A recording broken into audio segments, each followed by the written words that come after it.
Satprem, Carnet d'une Apocalypse, 1982-1983, tome 3. À Sujata, avec qui, pas à pas, nous avons traversé ces terribles épreuves, portées par notre seul amour pour mère et notre volonté désespérée de continuer leur œuvre jusqu'au bout. Introduction au tome 3 par Satprem le 12 octobre 2000. J'avais passé ces années à matérialiser le message de mère et à tenter d'en donner le sens, puis à me battre pour garder intact et libre son agenda. Mais l'essentiel restait à faire, renouer le fil de la vraie histoire, l'aventure de l'espèce dans les cellules du corps, et comment peut-on changer tout ce système, entre guillemets, humain. Le prochain pas de l'évolution, avant que notre Terre ne soit détruite, une fois de plus, par ses habitants actuels. 1982, le vrai travail commence. 14 mai 1982, trempé dans ce silence lumineux comme un million de pistils vibrants. Impression que l'on m'a pris en main. Il y a comme un oui. C'est ce jour-là, note de bas de page, c'est ce jour-là que la décision a été prise et que nous avons commencé le yoga de l'espèce nouvelle. 15 mai 1982, se laisser habiter par le divin. 16 au 17 mai 1982, nuit, vision. Une première grande houle d'où jaillissaient 3 énormes poissons tout noirs. Le subconscient commence à laisser voir ces vilains poissons. 26 mai 1982, lettre personnelle. Je dicte à Sujata. Je voudrais ne plus écrire du tout. Mais je sens ta question et il est peut-être utile de faire le point de la situation. Ce qui est très évident et définitif, je crois, est que je ne veux plus reprendre la ronde du scribe, écrire des livres et des lettres et garder des contacts humains. Ce serait une perte totale de temps. Je veux aller en avant. Ce qui n'était encore qu'une idée ou une conjecture, la transformation, est devenu le seul fait pressant et impératif. Je ne sais pas comment me débrouiller là-dedans, je sais seulement qu'il y a une aspiration impérieuse, inévitable, irréversible pourrais-je dire, et que c'est devenu une sorte de nécessité physique, de besoin dans le noir, et que je ne pourrais plus faire autre chose. Je ne connais aucune direction, je ne sais pas où je vais, mais en quelque sorte cela importe peu. Ce qui importe, c'est cette exclusive concentration et ce déroulement d'un besoin presque physique qui contient ou doit contenir sa propre direction inéluctable. C'est une sorte d'éveil de l'aspiration dans la conscience physique et ça se meut selon sa propre loi inconnue pour moi. Tout ce que je sais, c'est que je veux vivre là-dedans exclusivement. Tout ce que je sais mentalement et presque physiquement, c'est la nécessité de produire un premier échantillon terrestre de la nouvelle espèce, qu'un premier pas se fasse, qu'une première possibilité se manifeste comme un espoir concret et réalisable pour le reste des humains qui en sont capables. Il faut un espoir concret pour la Terre et un signe évident de sa prochaine route. Que tous puissent dire, même s'ils ne le peuvent pas encore, on va là. C'est la seule chose évidente à faire, même si c'est impossible. Ce qui autrefois m'aurait paru comme une sorte d'ambition démesurée est devenu un fait simple et sans discussion. Cela m'est tout à fait égal que ce soit moi qui sois le premier échantillon, mais il faut que cela se passe quelque part sur la Terre, dans un premier humain qui mette son corps à la disposition de ça. Cela m'est tout à fait égal de réussir ou pas réussir, et en quelque sorte cela ne me regarde pas. Ce qui me regarde, c'est d'essayer jusqu'au bout. Il est possible et probable que quelques autres inconnus tentent la même chose à leur façon et sous un autre vocabulaire ou une autre forme, mais la poussée évolutive est inéluctable et impérieuse, et elle s'empare de tous ceux qui veulent bien se mettre à la disposition d'eux. Quoi qu'il en soit des autres, je me sens contraint de suivre ce chemin, sans tonalité de moi dans cette affaire. On ne sait d'ailleurs plus du tout où est le moi dans ce noir tâtonnant où le seul espoir est la main divine. If it cares to take mine, si elle veut bien prendre la mienne. Mais depuis notre retour d'Océanie, il s'est produit un seul fait nouveau, capital et simple. Un jour, c'était le 14 mai, j'ai senti quelque chose qui disait oui. Ça et l'aspiration dans la conscience physique sont les deux seuls moteurs dans quelque chose qui semble autrement parfaitement aveugle. Mais depuis notre retour, et comme je commençais à tâtonner là-dedans, une chose m'est apparue assez évidente. C'est que je dois faire, ou tenter de faire, le premier pas tout seul.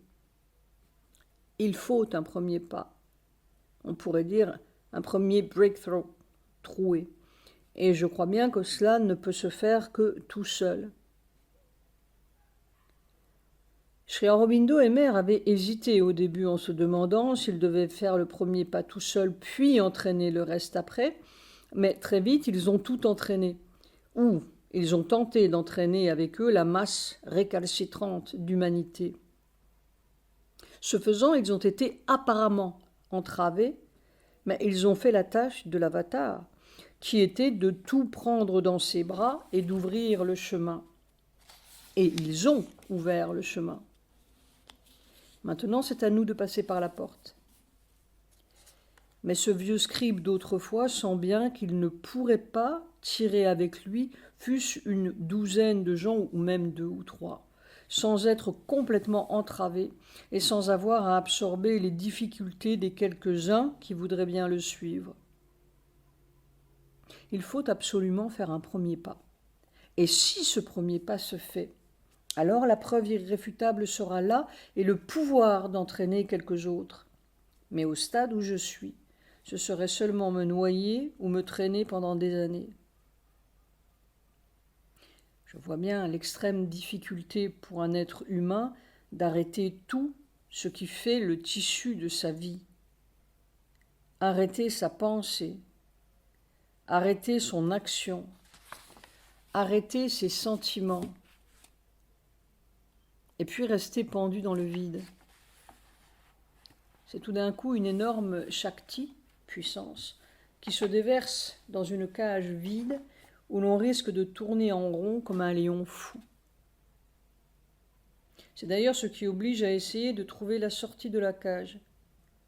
Mais pour un être humain normal, c'est une tâche quasi impossible, ou en tout cas très difficile, sans dérailler. D'ailleurs, il faut dérailler, sans dérailler tout de même. Je n'arrive pas bien à voir qui pourrait supporter cette opération sans que j'aie au moins fait un premier pas ou trouvé une première faille qui me permettrait alors de faire passer les autres. C'est-à-dire que cette jolie vision que j'avais eue d'une douzaine d'hommes qui seraient comme le dernier cri de la terre continue d'être valable, mais c'est l'ordre des opérations qui me semble changer.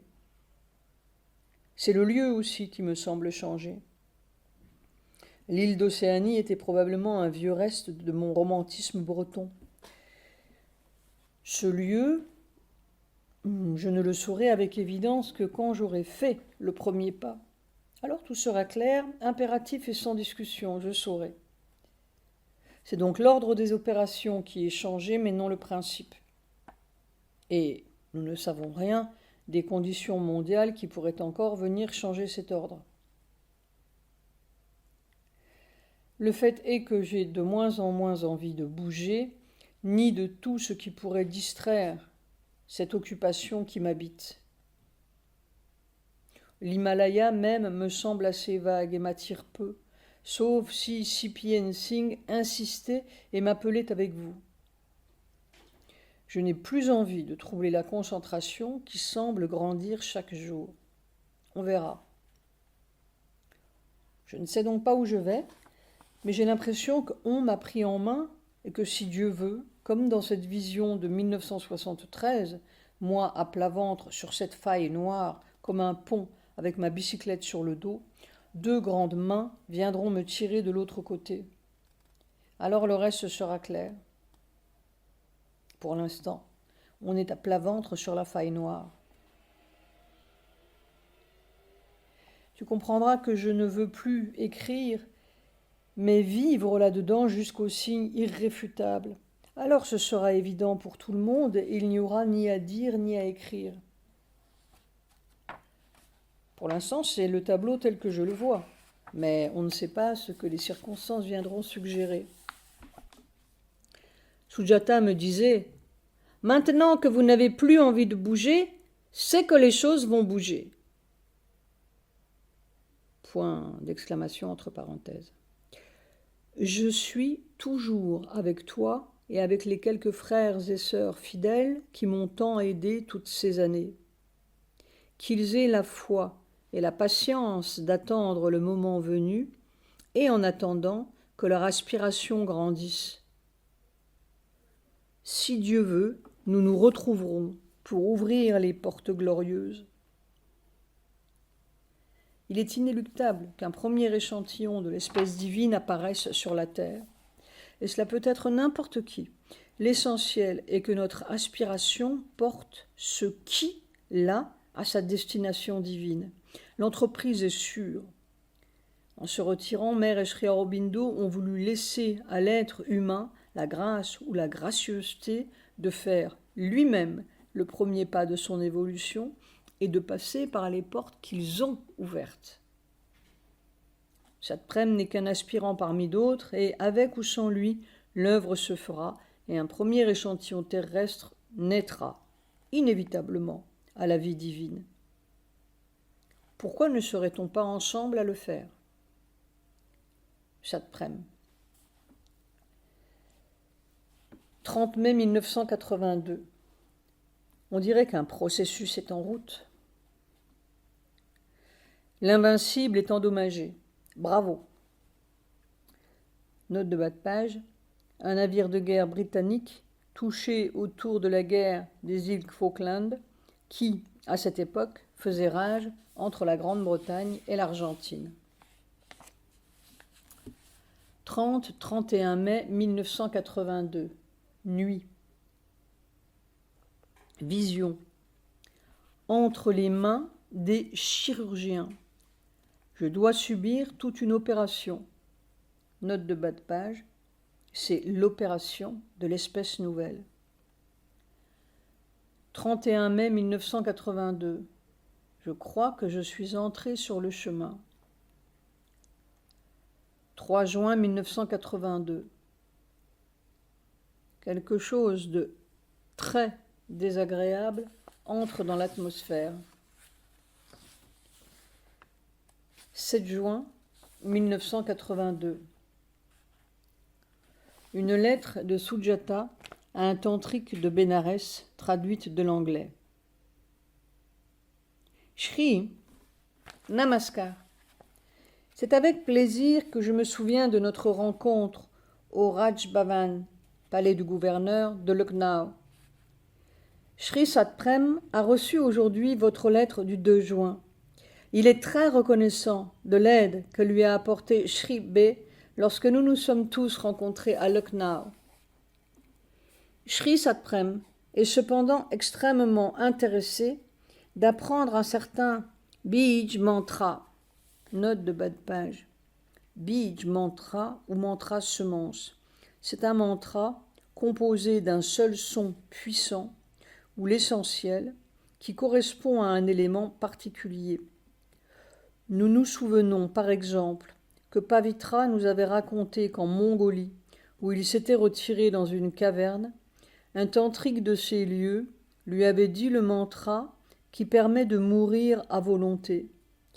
Il nous a même dit ce mantra au son impressionnant. Il y a beaucoup de choses que les hommes ne connaissent pas, et c'est tant mieux. Qu'en ferait-il? C'est un mantra qui fut pratiqué sur lui par un tantrique réputé il y a de nombreuses années.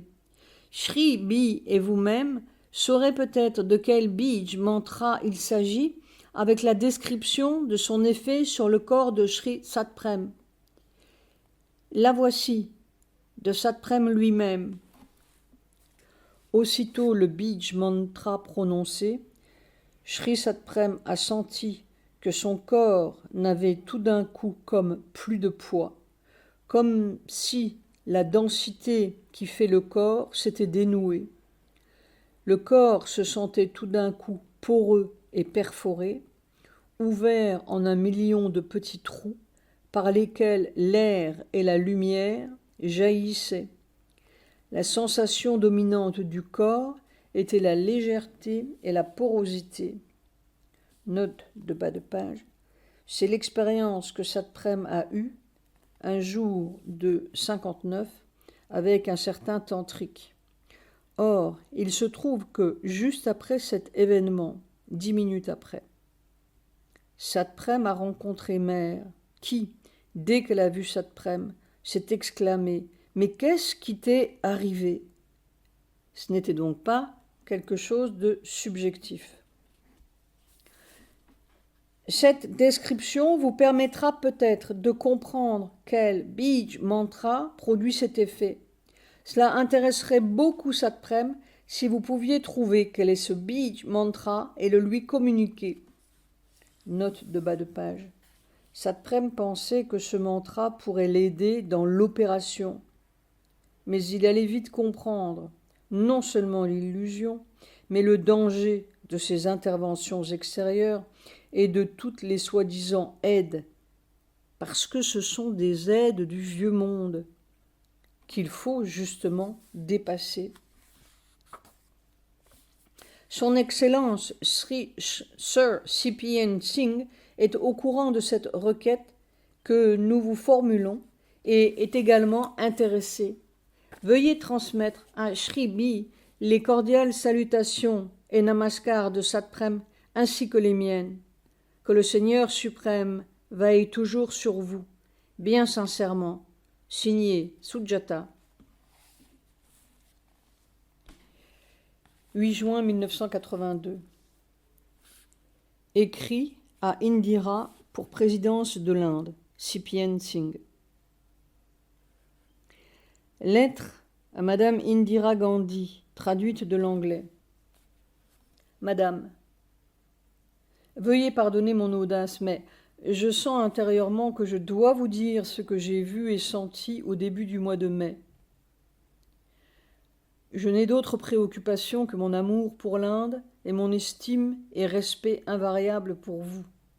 Or, en bref, il semble que vous entriez sur une route très noire, avec devant vous une période critique très proche. Vous signifie certainement l'Inde.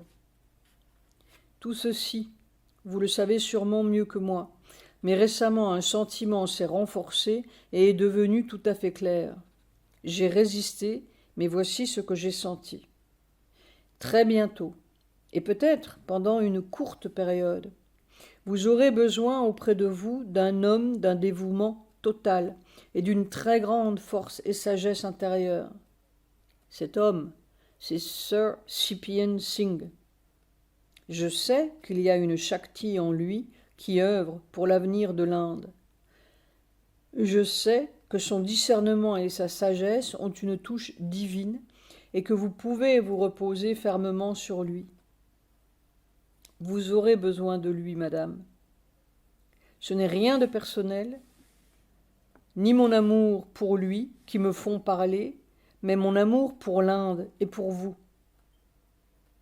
Il vous aidera, matériellement autant qu'intérieurement, à traverser cette période difficile et à prendre les décisions difficiles. Selon le point de vue superficiel humain, Sir Cipien est un vieil homme et ne peut pas être président de l'Inde. Mais ce n'est pas l'âge qui compte dans un homme, c'est la Shakti et l'Adar, ou la capacité de contenir la puissance divine et de recevoir l'inspiration juste. Et en ce domaine, les réalisations de Sir Cipien en Uttar Pradesh ne sont en rien celles d'un vieil homme. Je n'ai rien dit à Sir Cipien de cette lettre, mais elle s'impose à mon cœur, et je souhaite tant que l'Inde et vous traversiez victorieusement l'épreuve cruciale qui s'annonce. Avec tout mon respect et profond amour, Satprem. Note de bas de page. Après avoir promis la présidence de l'Inde à Sir Cipien, Indira, par opportunisme politique, allait choisir un Sikh qui ne l'aidera guère. Ce Sikh est Zail Singh. 15 juin 1982. Lettre de Satprem à son jeune frère Pierre. J'ai tardé à t'envoyer ma lettre. Il m'est très difficile d'écrire. La dernière fois que je t'ai écrit, j'ai attrapé un bouton dans l'œil pendant 15 jours. Il faut absolument que tu comprennes quelque chose de très important et qui fait que j'ai coupé avec tout le monde. Bien sûr, je te tiens la main et ne te quitte pas ou ne te quitterai pas, mais c'est essentiellement un lien intérieur, une force intérieure que je t'envoie et qui t'accompagne. Tout ce que tu fais et feras aura l'appui intérieur. Tu as le talisman, tu as l'aide de mère. Ton chemin physique devrait donc se trouver facilité et les portes doivent s'ouvrir. Mais comprends bien, frère, que ce serait une erreur de chercher cet appui de moi physiquement. Le moment physique de notre rencontre n'est pas venu, et ce serait désastreux pour toi et pour moi de forcer les choses. Il faut avoir la patience et le courage d'attendre l'heure. Venir ici en détresse serait tout à fait une erreur. Pour toi d'abord, que ferais-tu au milieu de cette forêt, sans activité, sans rien? Tu tournerais comme un lion en cage, une fois passés les premiers moments de repos et de soulagement. Tu deviendrais dingue ici. Autant que je sache et comprenne les choses, le passage, pour toi, se fera à travers une activité, pas dans l'inaction. Il faut que tes mains soient occupées. Il n'y a rien ici. Tu serais pendu dans le vide. C'est pourquoi aussi j'avais vu que l'Anna Maria pouvait être une aide et un instrument indispensable pour toi. À travers la mer, le large et les grandes vagues, tu pourrais plus facilement trouver le passage et supporter le changement de rythme. Pour moi aussi, une rencontre prématurée serait désastreuse, et c'est peut-être pour cela que tu as du mal, et c'est peut-être cela que tu as du mal à mesurer. Les états de transition sont toujours des états d'une extrême fragilité et d'une sensibilité excessive. C'est-à-dire que si tu venais, je devrais t'avaler, entre guillemets, de bout en bout. Ma conscience n'est plus enfermée dans une étroite personne. Alors cela voudrait dire qu'au lieu de faire le travail seul, avec mes propres difficultés, je devrais faire le travail pour 2 ou même 3. Résultat, au lieu de mettre 6 mois à obtenir certains états, je pourrais mettre des années. C'est un temps précieux, perdu pour tout le monde. Laisse-moi faire le travail seul. Laisse-moi faire au moins un premier pas décisif. Après, je pourrais peut-être faire quelque chose d'efficace pour les autres parce que alors j'aurai le pouvoir et la connaissance. C'est pour cela que j'ai coupé avec tout le monde. Tu comprends? Tant que je suis moi-même dans l'état de singe, je ne peux rien faire pour les autres singes, sinon continuer la vieille singerie. C'est pour cela aussi que l'Anna Maria me semble une bonne solution, au moins intermédiaire, jusqu'à ce que le premier pas décisif soit fait. Si tu veux précipiter les étapes, tu brouilles tout. Nous ne sommes pas dans une petite affaire. mais dans une vaste tentative, une difficile aventure. Il ne faut pas, égoïstement, ramener cela à une affaire entre deux frères. Ce sont tous les frères de la terre qui sont impliqués. Si par hasard j'arrive à faire le premier pas ou la première percée, les choses deviendront claires et plus aisées pour tout le monde. Jusque-là, il faut que je reste dans le silence et l'incognito, même pour mon bien-aimé frère. Tu comprends, tête de pioche. Alors, je tiens le fil intérieur de notre intimité, mais extérieurement, suis les étapes. Fais ton propre travail, remporte ta propre victoire sur l'Anna Maria, sois le chevalier de la rose, et l'heure venue, tout sera prêt et bien. Et puis, je serai content que tu ne parles plus de moi. J'ai besoin de silence autour de moi. Il est inutile d'inquiéter maman ni les autres. Vraiment, on ne fait jamais rien de grand que dans le silence. Je t'aime et t'embrasse avec Catherine.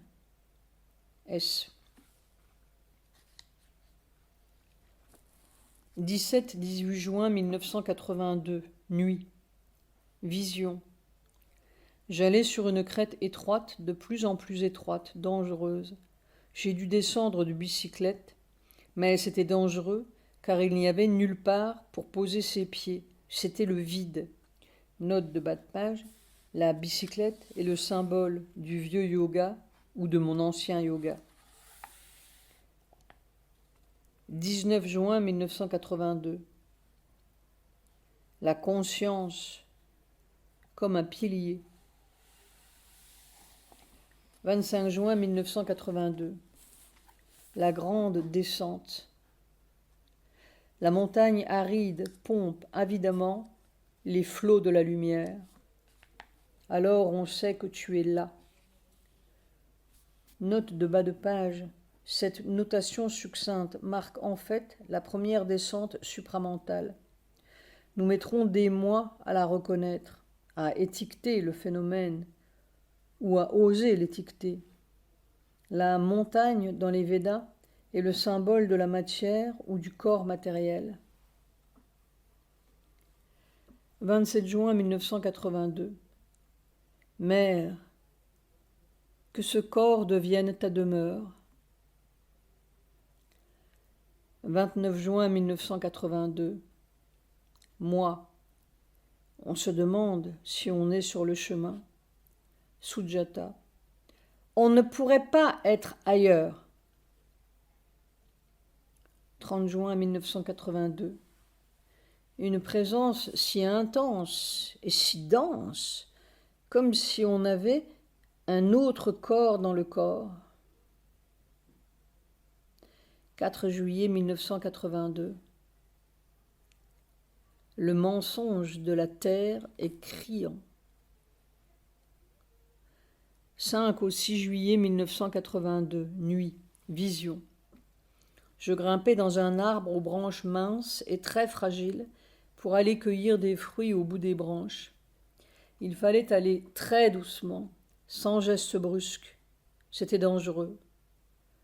Le moindre faux mouvement pouvait casser les branches. J'allais très doucement en répétant le mantra. Les fruits avaient une couleur très foncée, brune, comme l'écorce du mangoustine. Sujata était en bas et ramassait les fruits que je lui tendais. Il y avait même une branche cassée, fendue, un peu en dessous de moi. Sujata me disait « Je les distribuerai demain aux... » Et cela signifiait les serviteurs ou les gens. Ni elle ni moi ne mangions les fruits. C'était pour les autres. C'était pour la terre. 6 juillet 1982. J'ai regardé ma vie comme un bateau qui s'éloigne. 14 juillet 1982. Départ pour Nainital. la résidence du gouverneur, Sipien. Je voudrais ne plus bouger. 15 juillet 1982. Nainital. I was compelled to choose Zail Singh, dit Sipien, citant Indira. J'ai été contrainte de choisir Zail Singh. La voiture tirée. Par qui? J'avais vu cette voiture noire d'Indira tirée par un câble noir. Note de bas de page, voir carnet 2, 30 avril 1982. 17 juillet 1982. Voyage à Hairand à travers le fleuve desséché au milieu d'une gorge brûlante. Le Babaji voilé. Note de bas de page. C'est lui qui plus tard nous donnera ce mantra illusoire et dangereux. Le gentil Shastriji me prédit la libération, entre guillemets. Note de bas de page. Ce gentil Shastri était un tantrique, disciple du Baba. C'est le seul gentil tantrique que nous ayons jamais rencontré. Simple, clair, avec une âme vivante. Rendez-vous à Raniket pour le mantra. Le moksha, c'est très bien, mais la terre. 18 juillet 1982. Retour à Lucknow dans l'avion de Sipien. Je ne veux pas la libération, mais un nouveau chemin pour la terre. 23 juillet 1982. Lucknow. Il n'y a plus rien d'autre à faire que ça. 26 juillet 1982. Delhi. Le règne du petit occultisme noir. Indira Gandhi, Brahmachari & Co. Lettre de Sujata à Micheline à l'occasion de son anniversaire. Chère Micheline, le 29 est un Reglet Day, d'où ce rouge sur le blanc. Ceci pour vous dire que nous sommes sur cette belle terre, nous sommes en voyage. En effet, la vie même est un voyage, d'inconnu à inconnu, jusqu'à ce que tout devienne connu, et qu'on émerge là où il n'y a plus rien qui fait d'ombre. Tout est reconnu.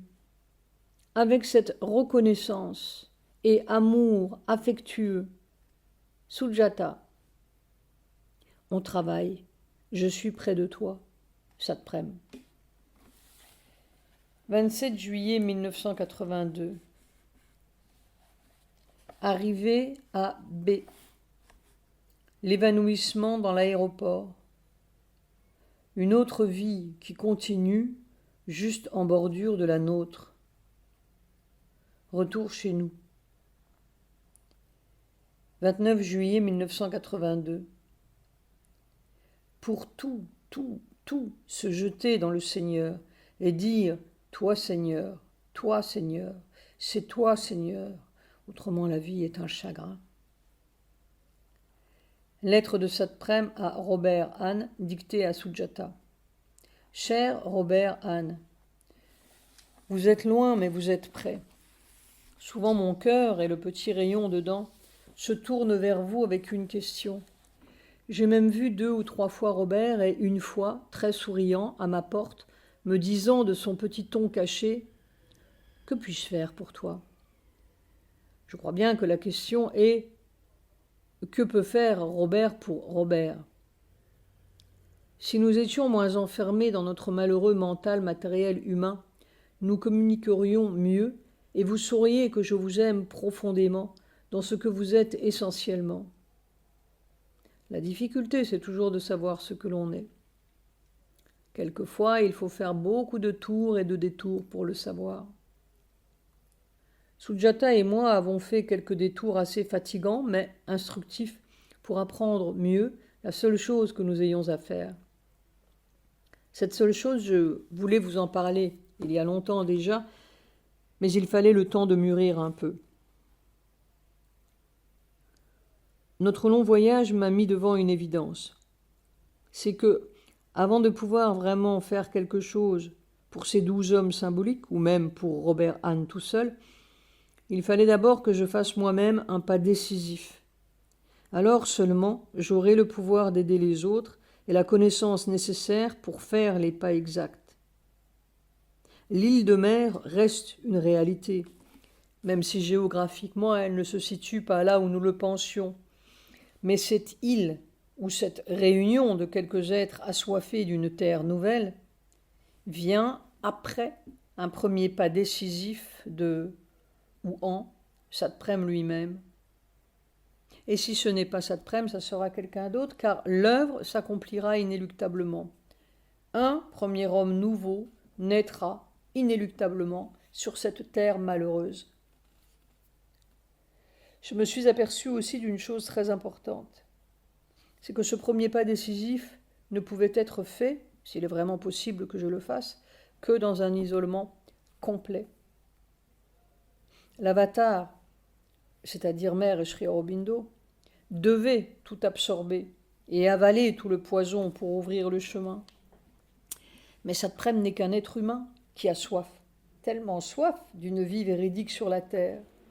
Et il s'est rendu compte qu'il ne pouvait pas absorber les difficultés, les négations et les résistances des autres, même les meilleurs, sans souffrir dangereusement et sans être tiré en arrière constamment au lieu de faire un bond vers l'avenir avec ses propres difficultés. La conscience est devenue trop sensible, on pourrait dire poreuse, pour subir sans dommage l'assaut constant des pensées et des réactions humaines, bonnes ou mauvaises. Il faut justement aller au-delà du meilleur et du pire humain pour tenter de sortir de ce bocal boueux et d'émerger au grand soleil de demain. Il faut être arrivé vraiment au bout de l'humain et de toutes ses dorures ou ses horreurs pour pouvoir émerger dans ce qui viendra après l'humain. La question peut-être pour Robert Hahn est de savoir s'ils sont vraiment déjà arrivés à ce bout-là. Je suis certain qu'ils y arriveront. Mais peut-être ont-ils encore un bout de chemin à faire pour épuiser ce qui peut traîner du vieux monde dans leur conscience.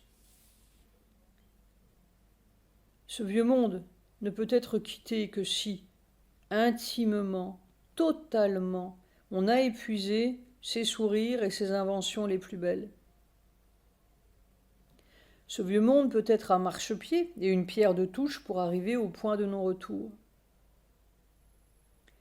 J'ai un peu l'impression que Robert Hahn pourrait mettre à profit le temps, peut-être bref, qu'il leur est laissé pour faire quelques expériences encore, enrichir leur être encore, développer leur force créatrice encore, jusqu'au moment où il sera tellement évident, tellement criant pour eux, qu'ils sont arrivés au point de non-retour. Alors, ce sera peut-être le moment de l'île de mer, même si cette île n'est que symbolique. Et ce sera peut-être aussi le moment où Satprem sera prêt, et tout sera prêt. Et si ce n'est pas Satprem, ce sera quelqu'un d'autre. La porte est ouverte pour tout le monde, y compris Anne Robert, et peu importe qui passera le premier, mais il faut que quelqu'un passe. C'est cela le but brûlant qui doit rester dans votre cœur, quelles que soient les péripéties extérieures. Il serait très infortuné de dire « Satprem fera », comme les autres disaient « Mère fera », et de s'endormir. Il ne faut donc pas m'en vouloir si je reste isolé et silencieux. Il est inutile de chercher à savoir où je suis, ni de m'écrire. Mais il est utile de chercher à savoir où vous êtes. Mais vous comprendrez peut-être maintenant que ce silence et cet isolement incognito sont le meilleur service que je puisse rendre à mes frères humains. Je n'ai aucune prétention. J'ai seulement dans mon cœur une prière pour la terre. Seul La grâce peut. Je vous aime et vous embrasse. Satprem.